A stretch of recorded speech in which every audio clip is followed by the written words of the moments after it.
Society and to introduce you to our guest watercolor artist, Paul Loescher.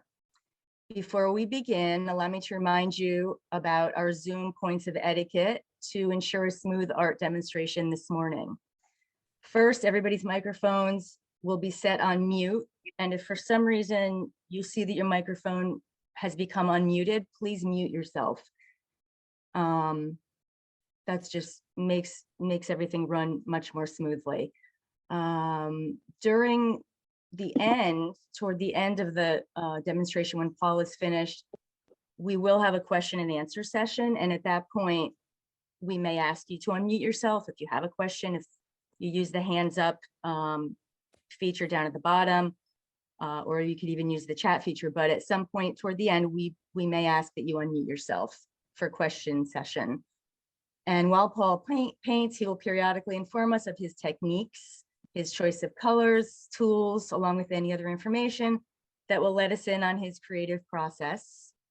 Throughout the demo, as I just said, you can use chat to write some of your questions down, and I can read some out during some lulls, and Paul can simultaneously paint and answer. I think he's multi-talented and he can multitask during this demo. So. We got faith in you, Paul. You can do it. All right. So that's it. Once again, just make sure you're muted. And now a little bit about the Madison Art Society. The Madison Art Society was founded in 1976. We're a nonprofit art organization with about 250 members hailing from Connecticut and the shoreline and beyond. For 47 years, Madison Art Society has been promoting the arts for artists ranging from the burgeoning hobbyists to artists who are at a professional level. We strive also to promote and encourage art within the broader Madison community through these Zoom presentations, for example, and various art shows and other workshops and events. So each year we hold 3 art shows. One coming very soon will be the February member show, which will be both online and in person at the Scranton Memorial Library in Madison, which if you have not been there, it's beautifully renovated. It's really something to go see, and it's a great place to hold an art show.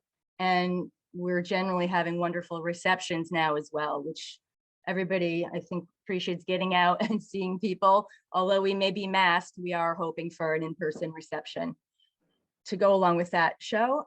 In addition, we have a juried show coming up in May, which will be juried by a judge, an artist who's very accomplished, who will judge works, and we will award thousands of dollars in prize money. Again, there'll be another fabulous reception with that. In addition, we have, what else? Demonstrations, lectures, all kinds of things. We hold plein air paint outs in the warm months, winter studio in the cooler months. Right now, that's starting up in a couple of days, where people paint plein air inside, paint still lifes with other artists. And if you'd like to get more involved, we encourage you please to go to our website, madisonartsocietyct.org. And for $25, you can become a member and support us, and also partake in many of these awesome activities that we offer. So now let's turn our attention to Paul Loescher. I will tell you a little bit about our guest artist. Paul is a graduate of Rhode Island School of Design with both a Bachelor of Fine Arts and a Bachelor of Architecture degree. Paul Loescher is a retired architect who now pursues his passion for painting watercolors. He paints landscapes, seascapes, and cityscapes in vibrant, light-filled watercolors. Paul enjoys the outdoors, painting and plein air for most of the year, and he also works in his Clinton, Connecticut studio. He says this about his work: painting is a struggle between what is planned and what happens when water and pigment mix. I become immersed in this give and take relationship between what I want and what is happening on the paper. I strive for a mood or feeling and atmosphere in my paintings. Light and how it plays within the scene is most important. I don't try to depict every detail, but leave things up to the viewer to complete the picture on their own. Paul's work has been accepted into and is a prize winner at numerous local, regional, and national juried art shows. His most recent accomplishments include, get ready for this, we have a list of winning awards here. Accomplishments include acceptance and prize winner at the 2021 Northeast Watercolor Society International Exhibition and at the Lime Art Association, second place at the Ship to Shore Exhibition, and first place at the Centennial Celebration Paintout. The Connecticut River Museum recently purchased one of Paul's paintings for its permanent collection. So kudos to Paul. You're on a roll. Everybody, please enjoy Paul's watercolor demonstration. Okay, hi everybody. Just a little about me and how I've started to do watercolors. So I've been working in architectural firms, and then I worked for Southern Connecticut State University for 25 years. And over time, my career evolved into being administration. And I was getting really frustrated because there was no creativity. I was sort of an orchestrator of creativity because I had a lot of architectural firms that were working with me to create buildings and renovations. So around 2012, I had been painting on a vacation in the once a year. I would paint for a couple of days. We'd go to a camp in Maine, and there was no running water. It was a cabin right on the lake, beautiful place to paint. And I'd paint for a few days up there. But in about 2012, I started painting on weekends, and it's sort of evolved into this obsession of painting over time. And then I retired about 3.5 years ago, and have been painting ever since. The background, I went to a great art school, so you can't help but rub elbows with other artists. And so, and really the takeaway from an art school education and design education is you learn how to learn. And so that I'm really a self-taught watercolorist. I haven't taken many classes, but you learn how to learn in college, and that has been with me my whole life. So, so let's get painting. I'm going to switch cameras here.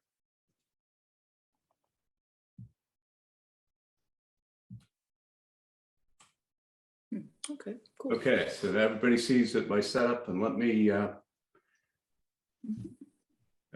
is it full screen on your? It is. Okay, it's full. You're seeing full screen? We're seeing your palette and Everything? your paper. Okay. Okay. I'm not seeing it, but let's. Okay. Nope. You still seeing my palette? Yes. And you're still seeing it now, right? Okay. Yes. Good. Okay. Good. So I'm going to review tools first. I really use mainly these three brushes. They're on my website. They're a Danube Artist Quill, a 14, a 6, and a 10. These are considered mop brushes. They hold a lot of water, but they come to a point. So it gives you a lot of control around edges. And a lot of my paintings are with the big one. Other brushes I use are simple rounds for details, and I don't usually get smaller than a 2. This one's a 2, a 6, and an 8. A liner brush for rigging on a boat or telephone wires or things like that. This tool I use for scraping, you'll see me use it here today. This is just a kitchen spatula I found, but you can use a credit card, razor blade. And then let's see. Oh, this brush here is a Japanese calligraphy brush, and I use it. I mush it down. I think I'll use it today for textures around trees and other things. You mush it, and it creates some interesting line work. And then if it all fails, I may have to use this. This is a fix-it brush. It's a way of scrubbing out in the watercolor. If you don't like something in the water, you can scrub it out. Hopefully I won't have to do that today. Okay. You can see on my setup that I have a palette, a couple of mixing trays. My colors are, I'll just go around the palette here. Antwerp blue, neutral gray, Payne's gray, cerulean blue, ultramarine blue, cobalt blue. This one I won't use today. It's cobalt turquoise, cerulean yellow, yellow ochre, burnt sienna, cadmium yellow, Windsor red, and cadmium scarlet. Try to call out the colors as I paint. So first of all, here's the subject matter. And I'm attracted to, I bicycle by this area in the summer. It's along Beach Park Road in Clinton, early in the morning, and you can see how beautiful the sunrise is. But photographs are always flawed. And first of all, I think this area here is too dark. And this area here is just dark. You don't know what's going on here. So I'm going to improve on this and make something up. But it still will be dark, but it'll have more interest in this area. But the main idea is to capture that sense of light. The bright sunshine over here and shining on an object. And so what I've done is I've put in a osprey nest over here in the composition. I usually start out with a value study. So this is sort of the concept of the painting. See here, I've put in an idea of Phragmites, but they're really silhouetted and there's not going to be a lot of detail to them. Here's the osprey nest reflection. And I really want this to be a brighter, as if the sun is really shining on this marsh area here. The real exciting part though, is painting, and why I've set it up so there's a lot of sky, is this beautiful cloud shape. And that's the exciting thing about watercolor is there's a real excitement and looseness that goes on when painting clouds and sky. Okay, so here's the painting. I drew this a little darker than usual. I use a 3B lead. This is a holdover from my architecture days before computers. It's a lead holder. It's a 3B lead in it, and it gets sharpened with a little sharpener here. I've drawn this darker than usual, just so you can see the line work, but all of it will probably just wash away, or I can erase it later on. Okay, so let's get painting here. I have a sponge up here for drying and also a rag for drying as I go along. First step, and part of the trick of watercolor is knowing what to paint first. And I want to do the marsh first. The bright area of the marsh. And I'm going to be careful not to get it too wet because I don't want it to flow all over the place when I'm doing it. And this is Windsor yellow. It's a little cooler along the marsh edge, but I'm going to quickly switch to cadmium yellow as you get into the foreground. And I'm not too worried about it dripping into the water. You know, there's the water line there because there's going to be reflections, but I want to get that nice bright yellow. And here where the sun's really bright, I may just do a little dry brush and still get that nice cadmium yellow brightness along the edges. Okay. And just to, even though this isn't going to show much, this area is going to be really dark. I'm just going to create an underpainting for this area.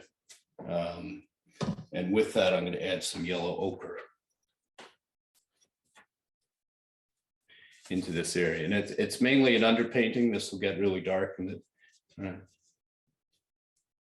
And let's, one thing I forgot to tell you about, see how it's resisting around these edges? So I used a little bit of masking fluid. It's a resist technique, and I'll be using two resist techniques. Resist is when watercolor, you're using a medium to prevent the watercolor from attaching to the paper.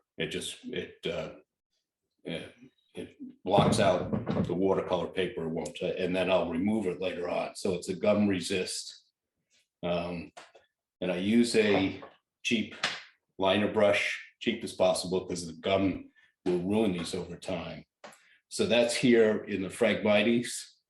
Along here, it's on the osprey nest. And that's so when it's all done, it gets removed, and that will be the whitest white in the painting. There's a little bit of it up in the clouds. I'm going to add just a little bit of yellow ochre in that. Okay. Okay, that I think is going to be controlled enough so I don't have to worry about it. And now we're going to do the first steps of the sky. I'm going to use cerulean blue. Cerulean blue, I think is the pronunciation. I'm just getting enough of it activated. Got a little bit of gray mixed in there when I grabbed it. This is neutral gray. Sometimes I'll add neutral gray, and I will to the sky just a little to tone it down.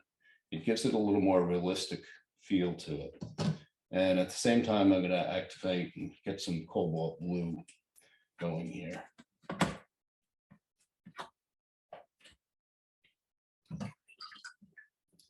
Okay, now this is the second resist technique.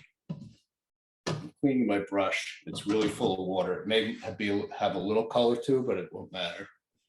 And I'm painting in the cloud shapes with water because I don't want the sky color in these cloud shapes. So again, it's a water resist technique, and I especially want it over here where the sun is shining. Okay. And I'll make sure it's not too drippy.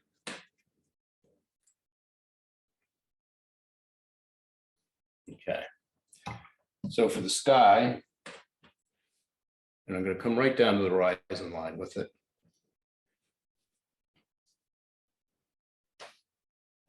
Cerulean blue.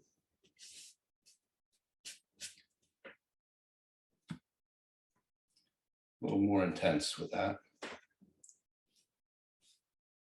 As I get up here. Now, skies are always lighter and cooler, the dome of the sky, lighter and cooler towards the horizon right now. The painting's upside down. So that's the horizon line up there. And now I'm going to switch to the cobalt blue. And I'm working with gravity here. This board is at a 15-degree slope.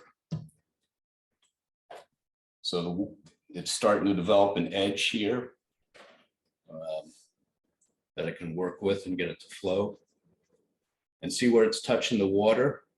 It keeps a nice loose feel to it and starting to develop a cloud shape.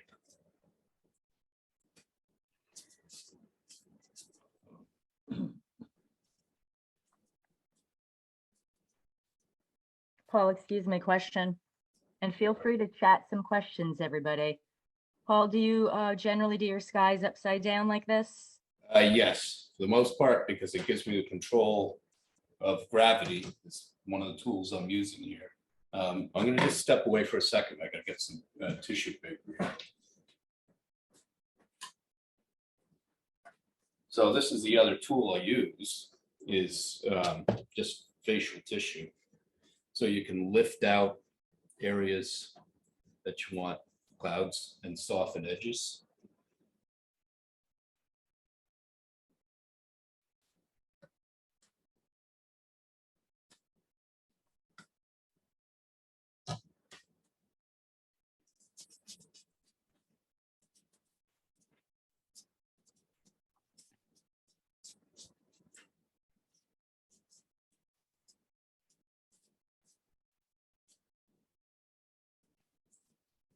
Okay.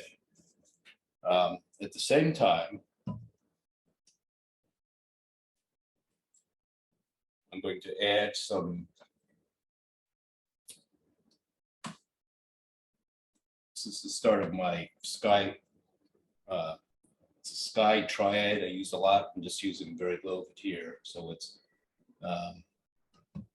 actually no, it's my sky triad is cobalt blue and then I'll mix. For today, I'm just doing Windsor yellow, and that's for the sun that's sort of breaking through, getting into the bottom of the clouds. And then I'm going to grab some Windsor red and mix that in as well.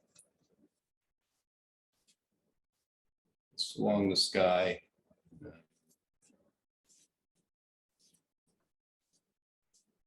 This whole area down here is going to be dark green and probably a little purple.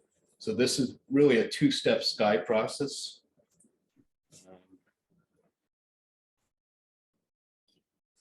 I'll come back to it later when it's drier, to do the dark part of the clouds, but so it has that sense of early morning sun, yellow and a little red that comes into the sky, the sunrise and sunset. Okay. So I got these colors here before I wipe them out. So reflections of sky in the distance, the sky colors is reflected in the water. So a little cerulean blue and then some cobalt blue. And then this sort of red and the Windsor yellow. Make sure I don't have too much blue in my brush here.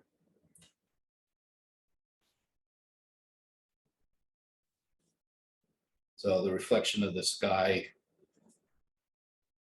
down into the water. And this is just the first washes, first underpainting. And now I'm going to switch to my sea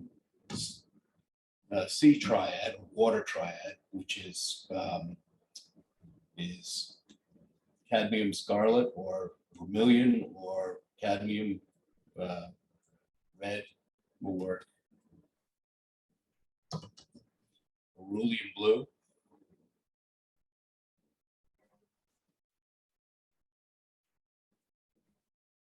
And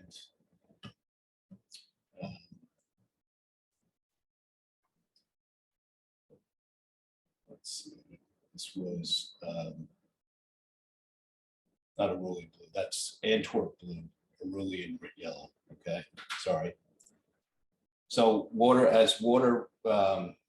as you get closer to your vantage point, water takes on what it is. It's a watercolor and less of the sky color.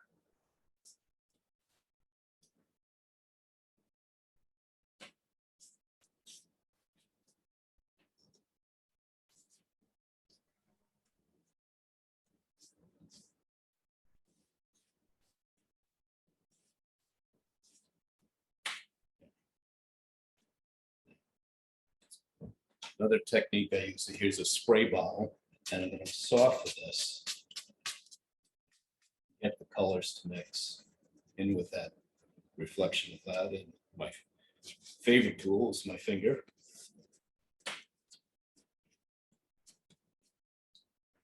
Okay, so that's good for the first wash. And the tissue paper here, get a little sense of clouds. They may not stay. We'll see how. Okay.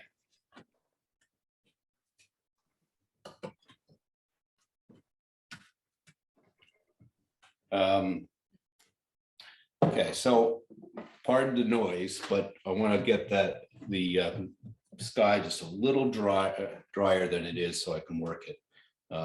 I want to have a little more control, and if this is still wet, it will bleed too much.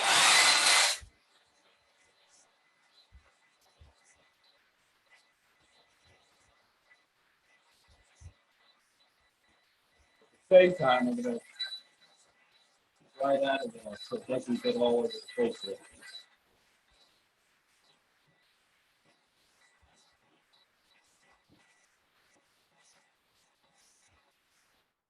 It should do it.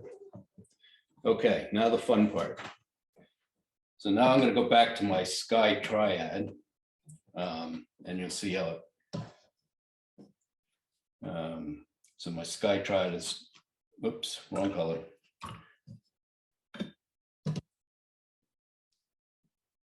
Winds are red. Winds are yellow. And what I'm really developing here is sort of a gray, but it can vary a lot. And cobalt blue. So it can vary anyway from being really purple to being really yellow. And I'm going to modify it as I paint the cloud shapes.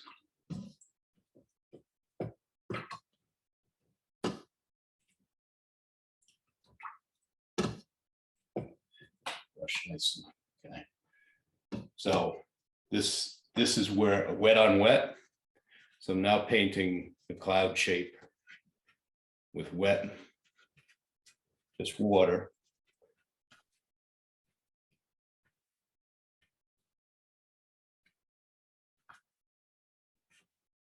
Okay. And then immediately adding the, see how the blue is coming through that, and I want to get a little more purple in there. So the color, this is a fun part about this, is that the colors really sort of can separate and mix together. You've got a nice dark cloud shape, and the cloud sort of descends down to the distance.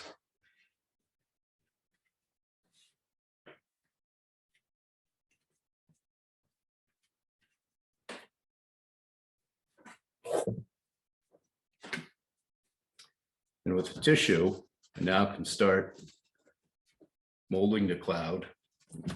And I especially want it white on this side of the cloud because that's where the sunlight's coming from, and light underneath the cloud because the sun's really low. So it's sort of shining and catching both the top edge and that edge. And I want to get some sense of clouds that are smaller in the distance in the bottom, so to bury that edge. And the nice thing about to get convincing clouds, you need to have both hard edges and soft edges.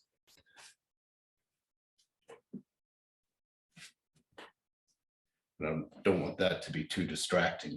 Okay, and a little bit of dark here. These clouds. And I'm going to try a little dry brush. Dry brush is where you have the brush really has very little pigment in it, and you can scrub it from the edge just to get a little sense of more clouds up in the distance clouds up here.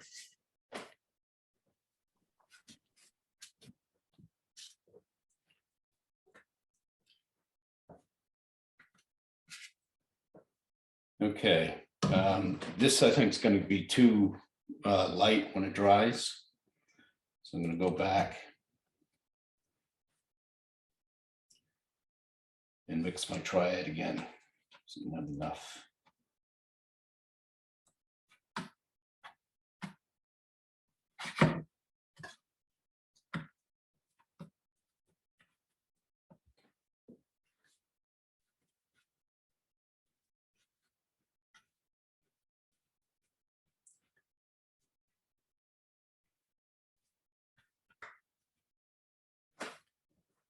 Okay. And I'm looking for that nice dark contrast between the white of the cloud and the dark of the cloud. That's where watercolors start to get that sense of light. And this is really a cloud shape down here, too dark.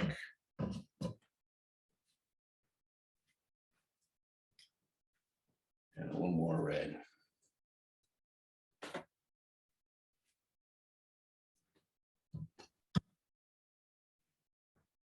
This is a cloud in the distance.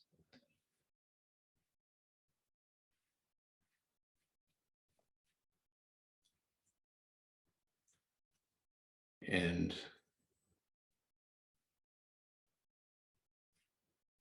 go right down to the line. Okay. So why this cloud's still wet? Oh, I don't want it to dry too much. I want to get some soft edges in the cloud and save some of that bottom light shining on it. Watercolors, you have, when things are still wet, you have the ability to change. As soon as it dries, you're stuck. You're stuck with it. Okay.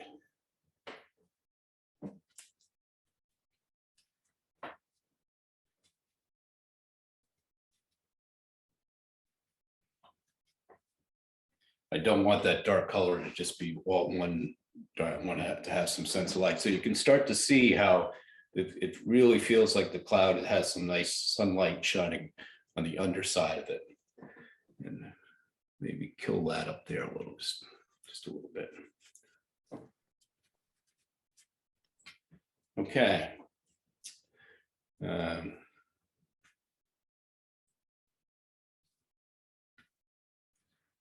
Okay, forgive the hair dryer again, the noise, but I'm now going to do the tree line, but I want the cloud, the purple cloud, to be a little wet. So when I do the trees, there's the top edges of them are soft. Now you'll see what happens.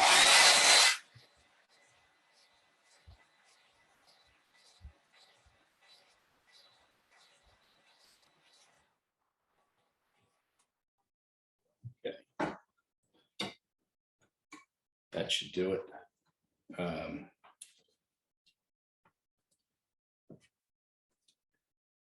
So for the trees, I'm using Payne's gray and cadmium yellow. And it creates a nice dark green.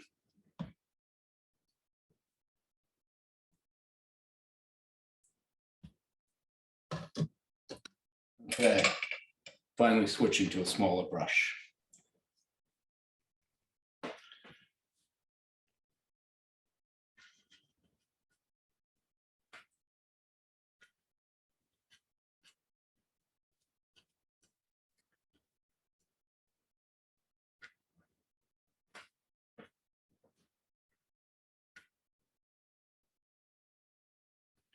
So you can see what's happening is the tops of the trees, it's developing a nice soft edge. I don't want that tree line. In the photograph, it's really very sharp, but to me, that's distracting. One of the elements of creating distance is to have things up close that are focused and hard edged, and things in the distance that are softer. It helps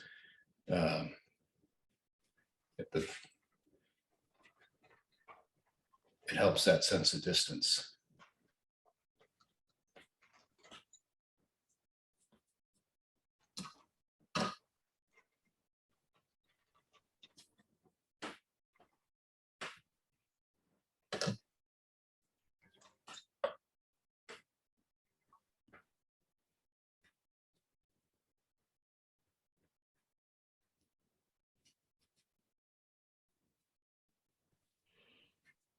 Okay.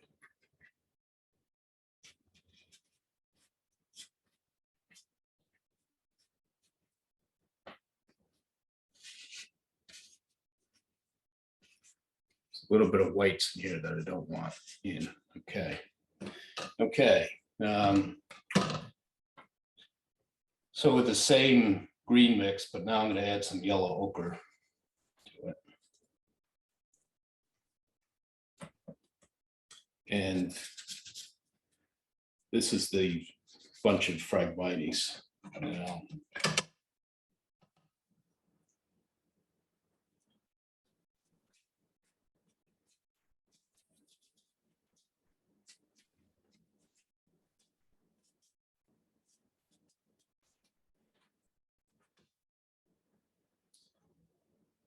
And start to do the marsh edge. Burnt sienna. Neutral gray for up forward. And I'll switch maybe to paint spray or neutral gray is it's absolutely, it's a neutral tint and it's actually neutral in value. And I'll go to paint spray. So burnt sienna, neutral tint.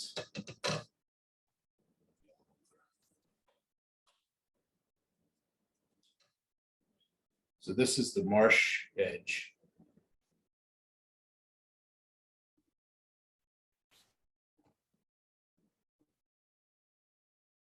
First, and I'm painting right the reflection of the marsh into the water.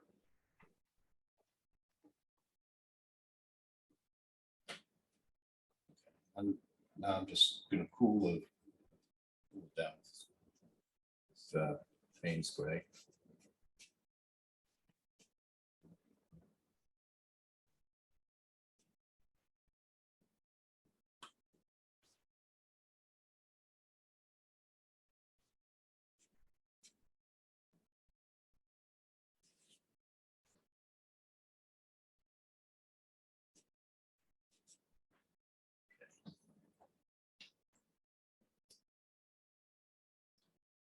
Okay, with my spray bottle.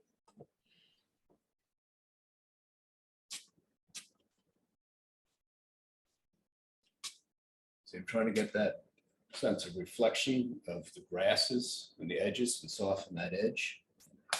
Came up here. Now I'll use my finger to bring it up.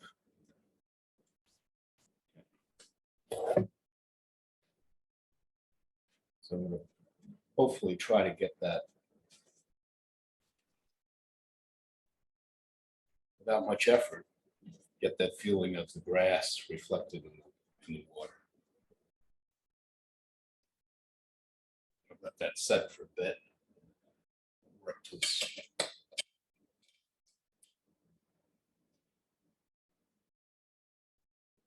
Same thing on this side.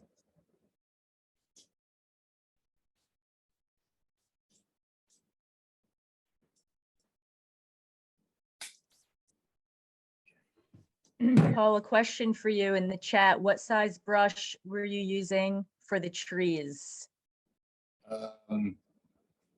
Yeah, good question. I don't know what I want to grab. I think I actually grabbed the Stella mop brush and the 6 mop brush, Okay. which is in my hand. This one here. Yeah, Mhm. very thin. I like the fatter the brush, the looser you tend to be, bigger the brush. See, now that one of the mistakes I made was I sprayed that, but I didn't. I should have put my hand over a piece of paper just to get that, because the green of the trees went down in the marsh. But I think that's a nice effect. Let's see. Spray that one.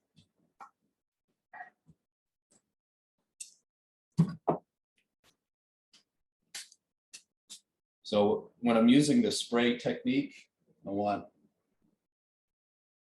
thick paint and then just spray it with a little water, let it drip down.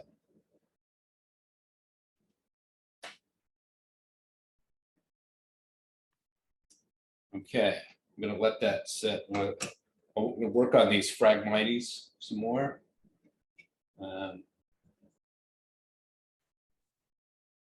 really want this sort of a really dark corner. So I've added some ultramarine blue and start getting pretty dark with it.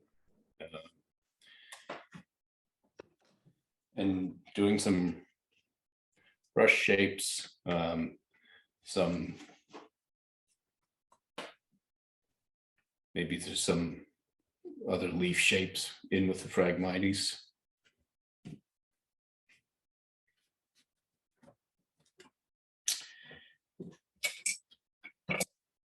This is really wet, but I'm going to try this. The scrape technique works, but it's all about timing. So if I'm going to scrape some light in there, but see how it's filling in? Not too bad though. I'm going to try get some lighter strokes in. Where I put masking fluid on the Phragmites, where it's going to catch the light, try to start now. So you got a feel for grass shapes. Still not dark enough in there, so neutral gray, ultramarine, a little burnt sienna. Even though I scraped that, I wasn't happy with how dark it was, but this is where if your fluid and let's see.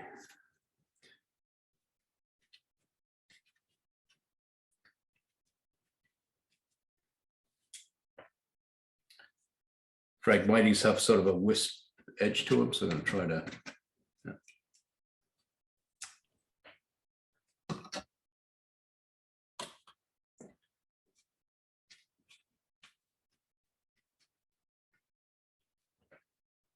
So with this brush, you can, the scraper, you can create sort of other textures with the wide edge.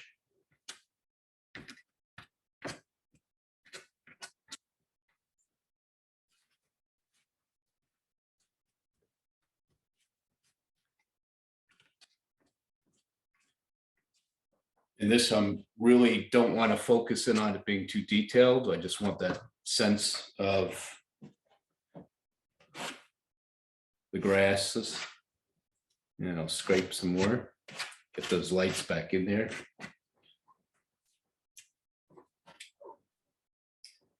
Okay.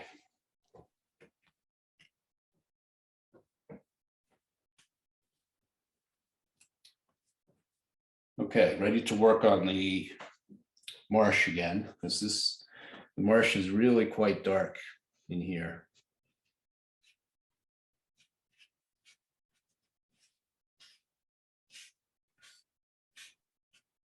It's the mud at the edge of the grass. Some big mud. If you ever kayaked along the marsh, that's where all the crabs come out. There's all sorts of holes in the embankment where the crabs make their home.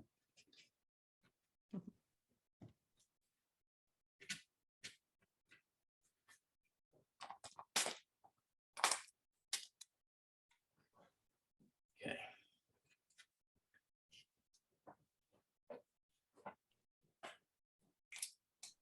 Okay, how are we doing for time here? It is 10 to 11. 10 to 11, okay, good. Got about maybe 10, 15 minutes more. Sure. So Time is flying. It's flying. We're enjoying Yeah. watching you. okay, so I'm going to use the hair dryer again to type. Now it's time to start putting in the details, and I need it really dry. So.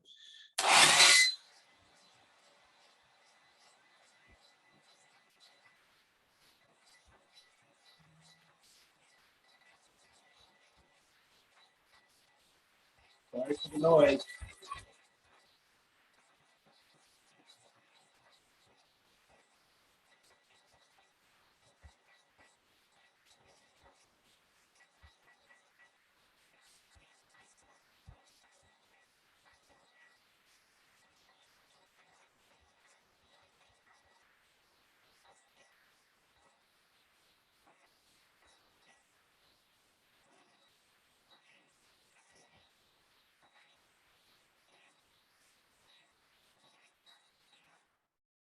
That should be good enough.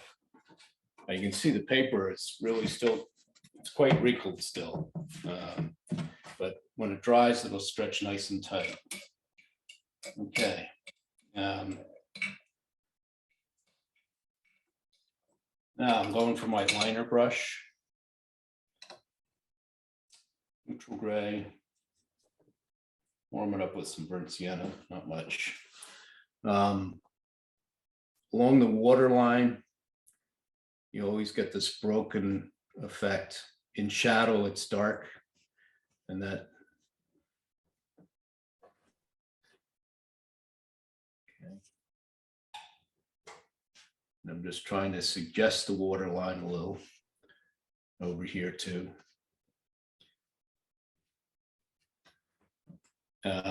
And then this reflection needs to be darker.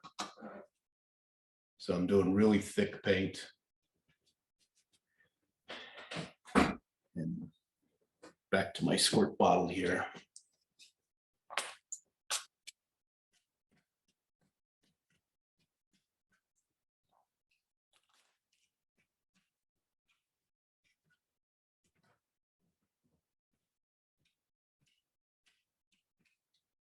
It's amazing how much I use my finger for painting.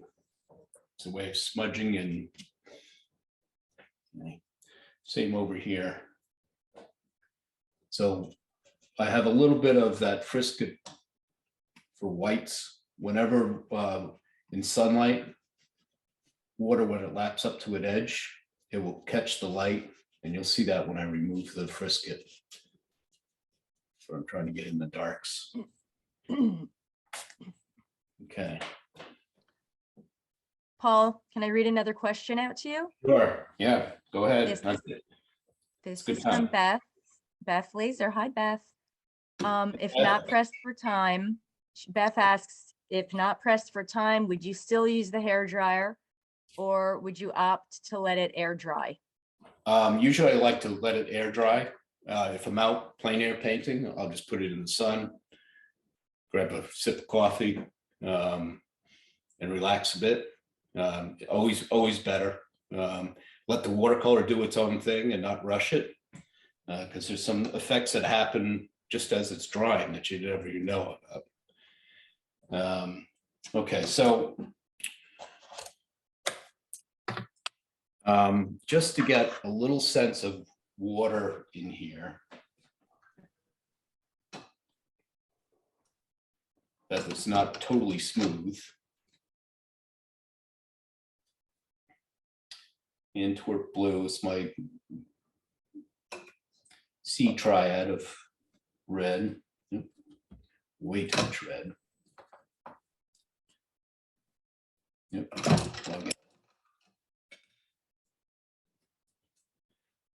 Trying to get a little, get that nice green sea color.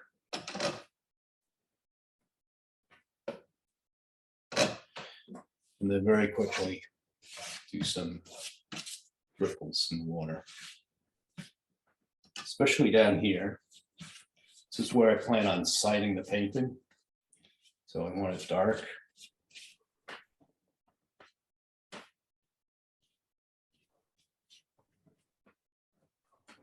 A little bit of ultramarine blue.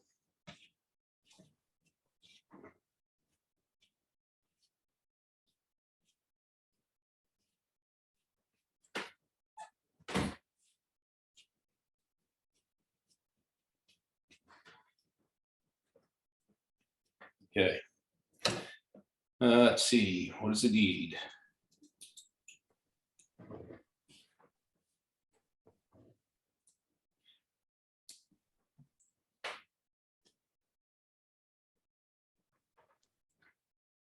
Okay. Let's get some darks. More darks in here. Oops.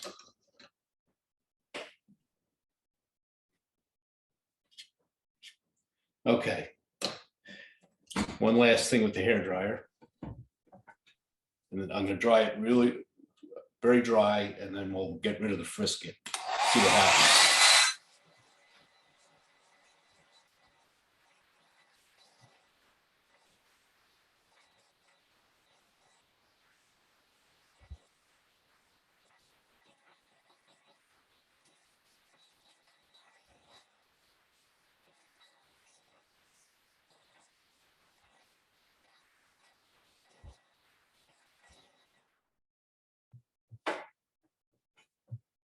Okay.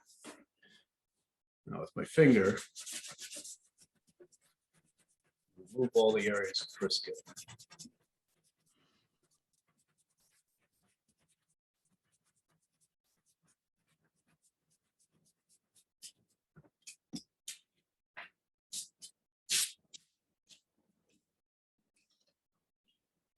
And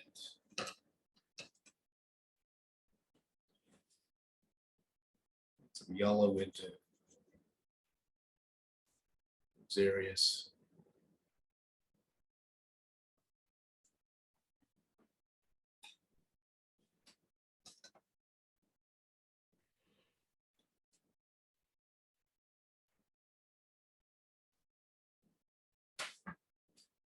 Dark for the crow's nest back edge.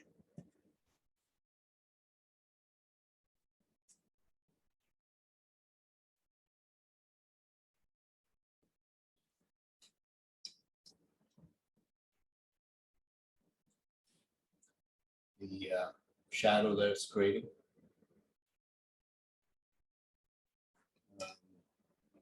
And then the reflection.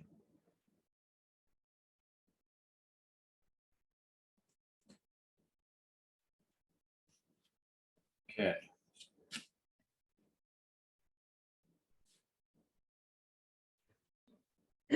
Paul, excuse me, another question from the chat. Sure, go ahead. Hi, Henrietta. Thank you for the question. She asks, what brand of masking fluid are you using? It's, if you could pronounce it, Bebo drawing gun. It Peeb. has a blue tint to it, so you can see what's going on. I don't use masking fluid much when I'm out in the field, but because it just slows me down. But it's great for studio paintings. Thank you. Here's an example where I'm going to use my fix-it brush.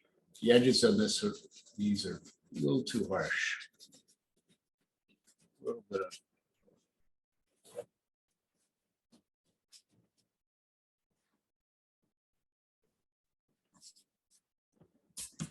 okay. That's about it. I usually spend at least, if I bring the painting home from the field, it'll sit on my mantle for a while. There's always some things that'll want to fix it. I think this main area may need to be a little darker, but now I think we're call it done. Okay. Any more questions? What I'm going to do is I'm going to sign it and take the white off the paper, but I'll take questions now while I'm doing that. Well, one sec, you're going to take the white. Do you mean you're going to remove the masking fluid? Yeah, no, the masking fluid is, I'm just going to, so you see the final painting, you won't have all those distractions. Okay. But why don't we take some more questions while we're doing it? Right.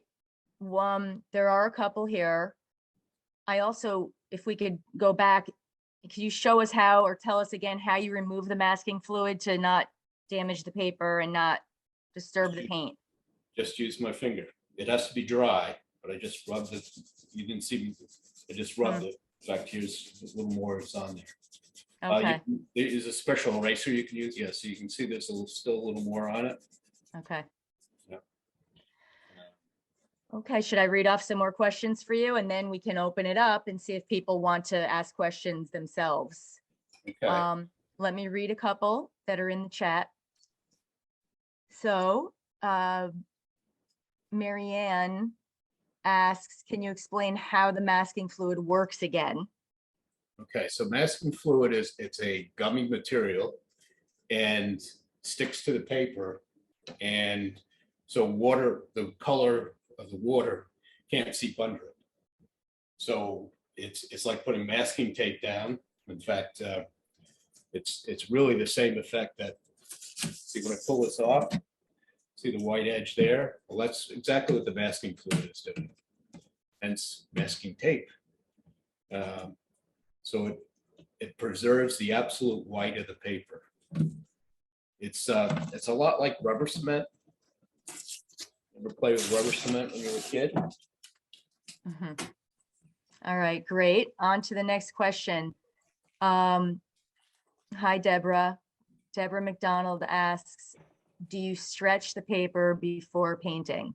No, I used to. I don't see an advantage to it. Maybe a larger painting, I might stretch it out, especially if I'm going to be really wet with it. There's a painting on my website. It's called After the Storm. It's a big painting. It was won an award at the Clinton Art Society. That I stretched because it was such a wet painting. I knew it was going to be really soaking wet. So it helps when it's dry, it gets really nice and tight. So that's basically the finished painting. Wow, huh? In less than 1 hour. Okay, one last thing, but I'll take more questions now. Okay. Okay, I will read a couple of more chat questions, and then we'll see if people would like to ask their question themselves. Okay. So we've got Cheryl, beautiful job, getting out my watercolors. Great. Cheryl, Oh, huh? I meant to plug my teaching. So I'm teaching classes now. In fact, a Saturday class is going on. So if anybody's out there that's interested, just contact me by email. I'll be doing 2 classes mid-March, a Saturday class and a Monday class. And the studio set up for just 6 people, and I prefer not to have any more than that. So anyone who's interested in taking my class, just contact me. And I'll be teaching approximately every 6 weeks throughout the year. Okay. Excellent. Yeah. And Paul, tell us your website. It's paulloescher.com. Okay. Get the spelling of my last name right. Yeah. Lots of letters in it. So now I'm just going to sign it.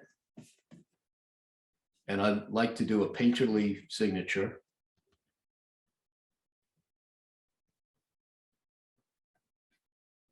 Sometimes it's readable, sometimes it's not. It's a new brush I'm using. And what are you signing in, Paul? This is designer's gouache and with a little bit of water.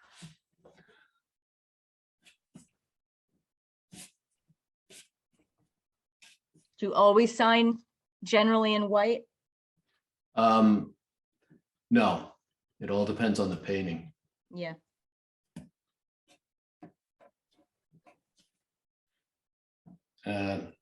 Maybe that was a little too bold, but No, it matches the bold cloud and the bold pigments that you've gone with.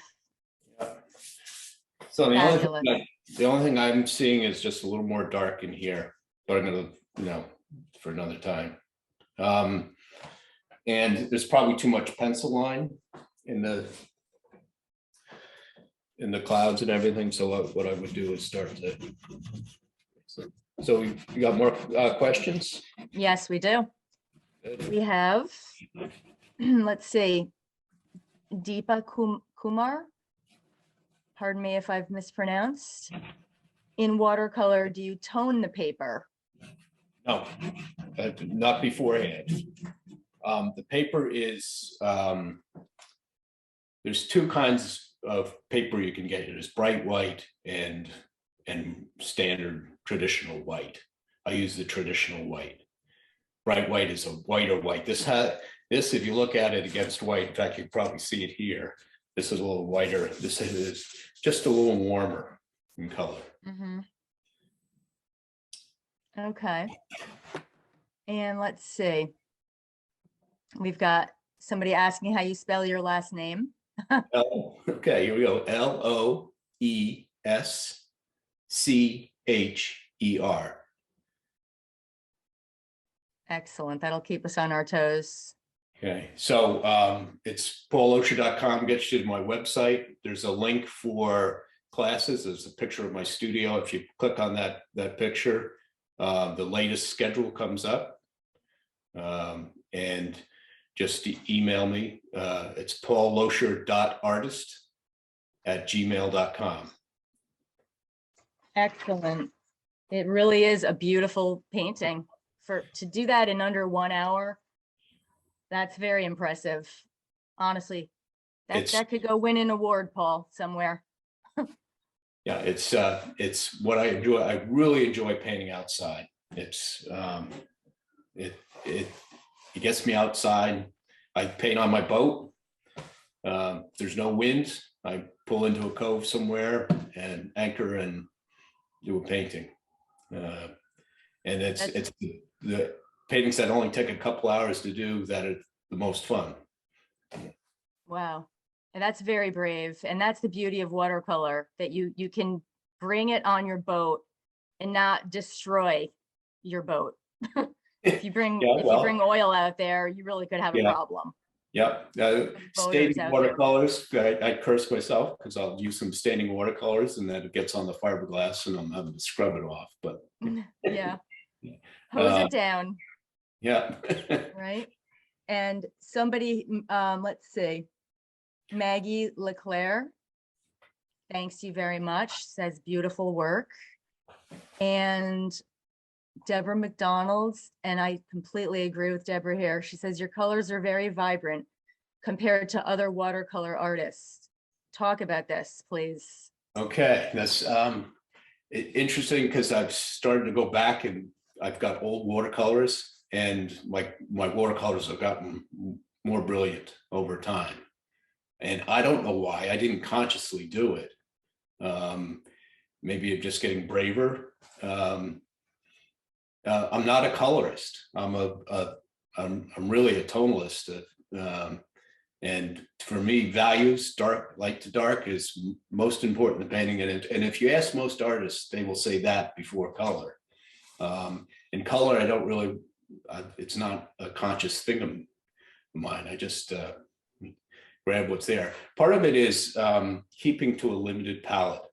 A lot of artists take on too many colors, just a few to write that, and also using cool and warm colors together creates that vibrancy.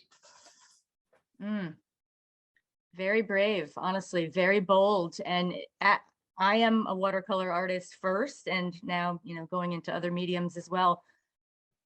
But you had big, really just wet, juicy puddles there.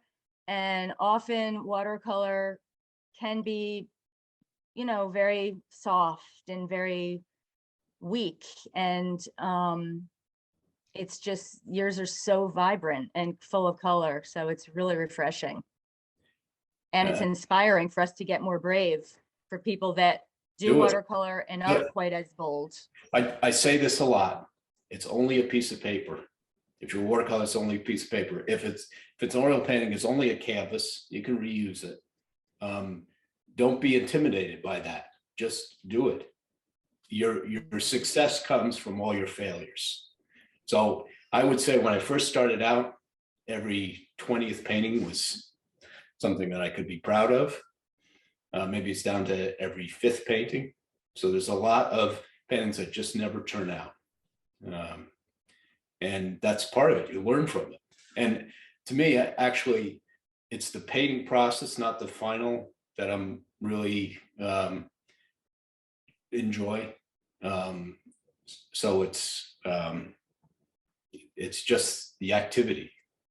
So just get out there and paint. Don't worry about it being a finished product. Enjoy doing it. Yep.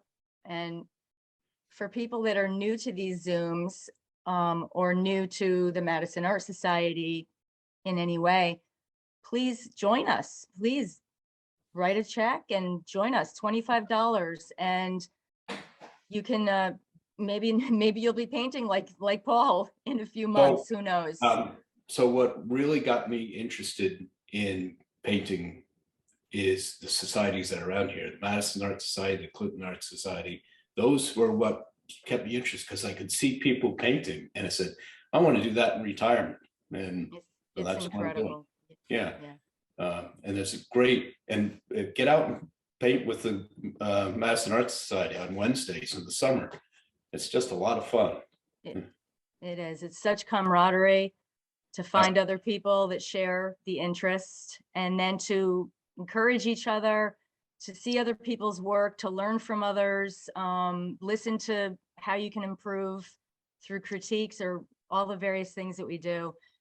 And it's unbelievable how much in retirement, or if you have a job, you're not retired, but you have snippets of time where you could spend some time on being creative, it can really become a passion / obsession, where all you think about is, oh, taking photos and what am I going to paint next? And wow, look at that light. And it's really, there's no boredom.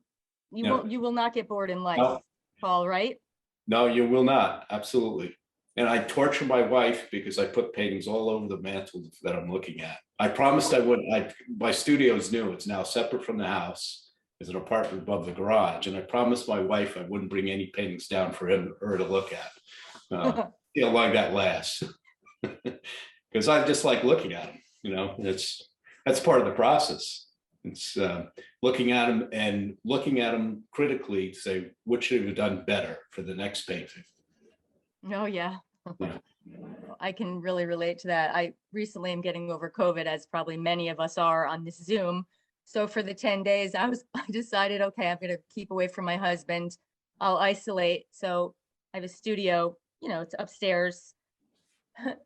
Many paintings are hanging, and imagine being in a room, locked in a room for 5 to 10 days with all of these paintings staring down at me. I was ready to rip half of them out of the frames, throw a few out, paint some others over. Unbelievable. So yeah, to look at them after the fact is helpful and frustrating sometimes.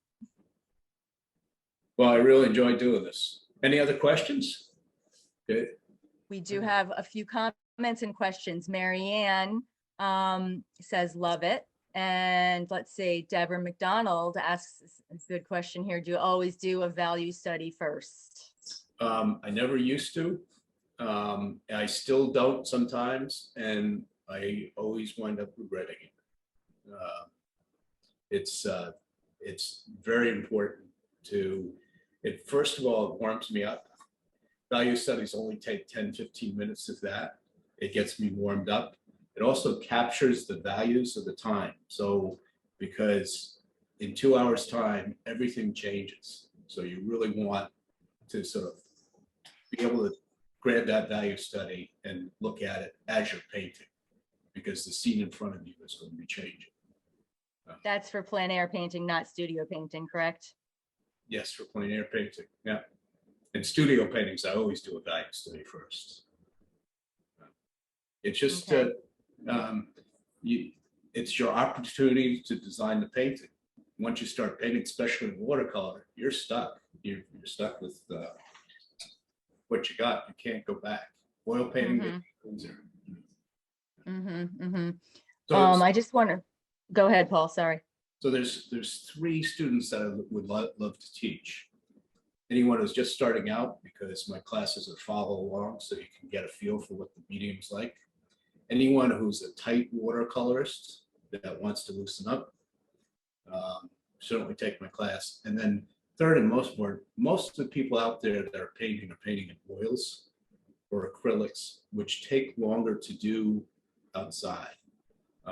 So I would recommend anyone that's a painter to learn watercolor, because sometimes you could just do a watercolor to get inspired, bring it back to your studio and do a finished painting.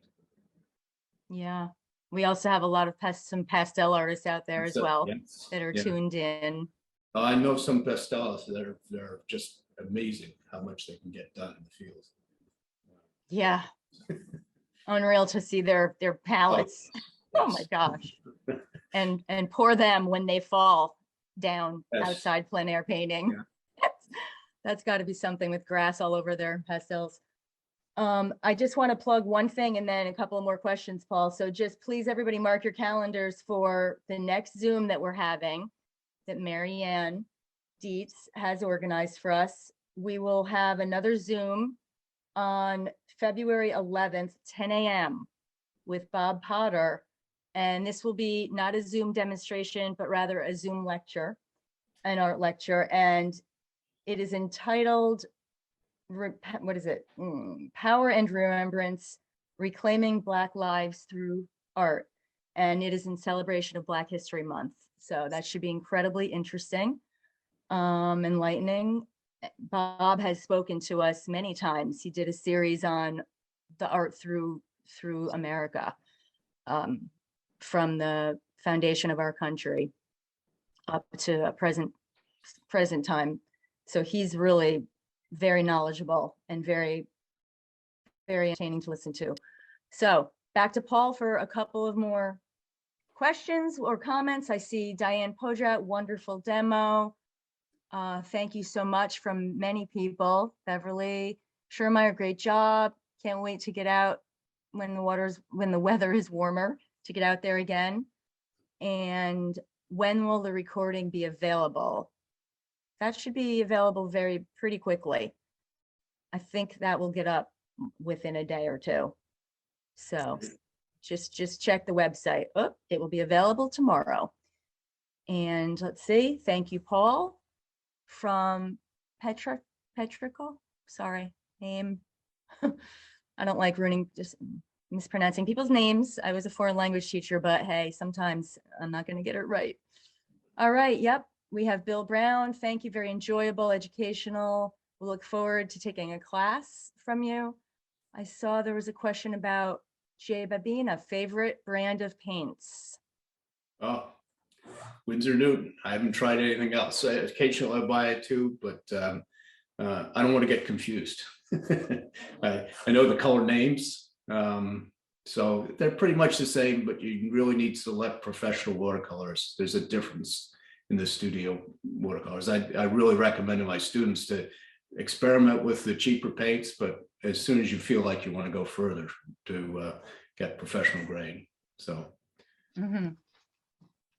All right, we may be at the end here. Let's see. So lots of thank yous, Paul. Great. Any other questions out there for Paul? Okay, well, I guess we'll wrap it up. Again, remember, please, February 11th, tune in to Bob Potter. That should prove to be very, very good, as he always has been in the past. So, okay. I'd like to thank Paul so much for sharing some of the watercolor fundamentals with us, as well as giving us a peek into his creative process this morning. Everyone, please go to Paul's website, go to Paul's Instagram. Paul, are you on Instagram? Barely. Okay. Need to follow suit with you. Hillary, Yeah. can you hear me? It's Linda. I hear Can you hear me? somebody. It's yeah. Linda. I had Okay. this is new to me, so I had one small question about a yellow area above the back line there. It was kind of blended into the bottom of the seascape. So I wanted to ask Paul what that was. Okay, Linda, I'm going to point. You tell me where. Over here. Right. Over here. Oh, I can't see your arrow. So Oh. You see my finger? No, over further to the left. To the left. Keep going. Keep going. Keep going. Keep going. Up. Up. Oh, up here? Yeah, like lower. Well, Right right there. here. Yeah. It probably was a mistake. I went too far into this when I was painting the yellow. Okay. In hindsight, I should have stayed away from that. Okay. So it was the first wash that came through and it bled up into here. Okay. It's, what I probably do to fix it is try to get the sense of the Frank Whiting's coming up here and block that out a little more. Because you're right, it's a little strange. Yeah. Well, thank you. I I'm just very excited about this. This is terrific. Oh, I just have fun. That's All right, it. Paul, well, all right, everybody. Well, thank you so much for all of your questions. We are going to wrap it up now. And Paul, we can see that you have fun because it comes through, and that's inspiring for all of us. So everybody, again, please thank Paul for being here and check out his website. And if you are on Instagram, find Paul and find everybody on this site and support each other through Instagram as well, because that's always fun. It's a great way to get your work out there, and maybe you'll get a sale out of it too, or make a few new artist friends. And as you can all see, Paul is an excellent watercolor teacher. So try to sign up maybe and spend some time with Paul learning how to improve your watercolor skills. Thank you very much to Marianne Dietz for scheduling these lectures and demos. And thank you to Jen Thompson for handling our technical needs. Thank you to Jennifer Corcoran and Bev Schurmeyer for handling Madison Art Society's publicity in various ways. Bev is very actively posting on Facebook a lot, so we appreciate that so much. And so this is really a team effort to bring these to you. And thank all of you for tuning in. And thank you for supporting us, spending time with us this morning. Please consider becoming a member. And remember February 11th with Bob Potter. Everybody have a great day. Thank you. Thank you. Thank you. Bye. Bye-bye.